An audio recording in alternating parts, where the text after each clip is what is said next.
veremos, pero hay un acuerdo de procedimiento entre los grupos parlamentarios y eso facilita la discusión, el desarrollo de la sesión.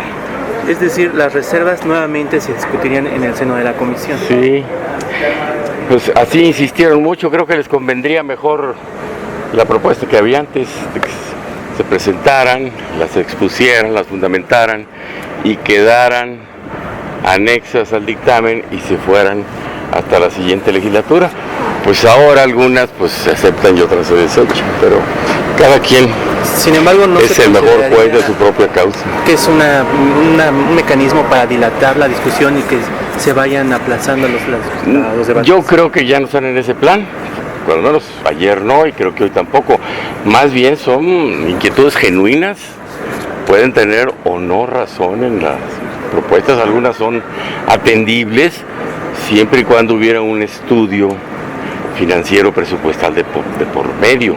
Por ejemplo, ayer se proponía que en lugar de 10 años como plazo mínimo para poder aspirar a la adquisición de una vivienda que se estuviera arrendando, vivienda propiedad del Infonavit, que se estuviera arrendando y con la adquisición el monto de las rentas sea parte del abono de la compra, que esa es la propuesta del presidente, la propuesta de reforma constitucional.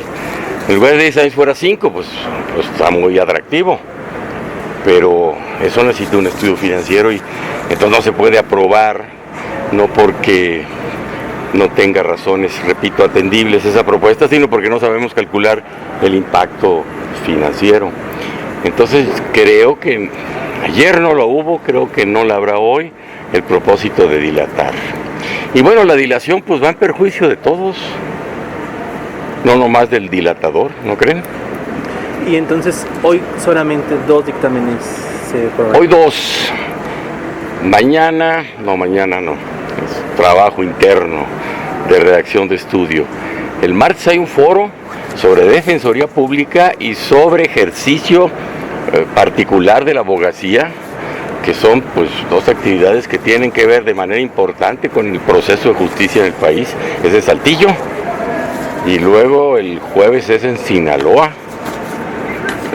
Todo esto tiene que ver nada más con una iniciativa, la de reforma judicial. En Sinaloa vamos a estudiar o discutir procuración y administración de justicia y seguridad pública. Nuestra postura es que el Poder Judicial se desentendió de la seguridad pública. Bien que defiende los derechos humanos, pero no es el único valor en el país que hay que atender. Hay otros muy importantes. La coexistencia social, pacífica, segura, pues depende de que un criminal esté encerrado o no, en buena parte. Entonces, no creo que esa sea la actitud, dilatoria. Vamos a ver. Y solamente insistir un poco sobre este foro en Saltillo. ¿Usted qué va a plantear? Porque en cada foro ha ido desglosando lo que contiene la... No, lo que hago es una presentación del tema y lo vinculo con pues la discusión general, la discusión mayor. Realmente no yo de ponente, más bien de oidor y de veedor, como se decía en la colonia. Diputado, en este dictamen de austeridad, lo que se busca es que ya quede plasmado bien. Que ya no tengan ningún pretexto los señores ministros de la Corte, ni los magistrados, ni los jueces, ni los consejeros y directores y miembros de los consejos directivos de los organismos constitucionales autónomos. El pretexto que pusieron para no aplicarse el artículo 127, que ya tiene años en el Poder Judicial, es que hay una disposición que dice que los ministros tienen una garantía, que no se les puede bajar el sueldo mientras estén en ejercicio. Muy bien, eso dice un artículo de la Constitución. Pero luego llegó otro que dijo lo contrario. Y la disposición posterior deroga la anterior. ¿Por qué no aplicaron aquí esa interpretación tan sencilla, sistemática, con un principio muy simple? Una norma posterior deroga la anterior, aunque no lo diga un transitorio.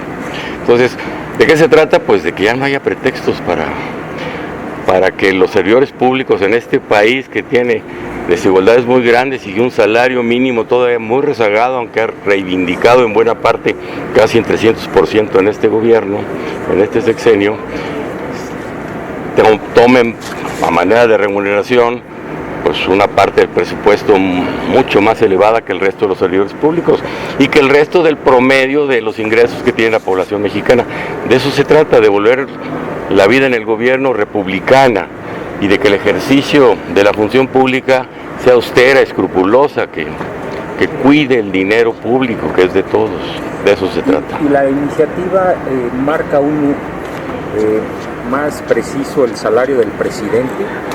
Sí establece una fórmula en UMAS que de aquí para adelante será, pues eso, la manera de calcular paulatinamente, progresivamente, de acuerdo pues, a la inflación, el salario del presidente como titular de un poder constitucional. Y ese sería, pues, la medida rectora para todos los demás salarios de los servidores públicos. Diputado, ayer se dio a conocer una resolución, unas recomendaciones de una relatoría de la ONU que externaba preocupaciones por la reforma judicial. Pues que no se preocupe tanto. La ONU se anda metiendo en todas partes donde no debe. ¿No tomarían en cuenta estas...? Pues la leeremos, pero lo que les decimos es que no se preocupen. Que buscaremos que sea una reforma muy cuidada, muy responsable. A algunos no va a gustar, pero en lo principal así va a ser. Habrá al final de todos los procedimientos de designación de la judicatura, de todos los jueces hasta ministros, habrá un requisito más: la elección con sufragio ciudadano. A la ONU Eso le es preocupaba justamente que este mecanismo de votaciones pues pudiera comprometer la independencia, la profesionalidad. Si fuera totalmente abierto, quizás se podría atender ese argumento. Si lo que se fuera a proponer es cualquiera sin requisitos se puede presentar para elegir si el más popular gane. No, para llegar a ser candidato va a necesitar cualquiera tener requisitos de elegibilidad y un perfil idóneo para desempeñar el cargo. No cualquiera podrá postularse para ser juez. Nos vemos ahorita. Gracias.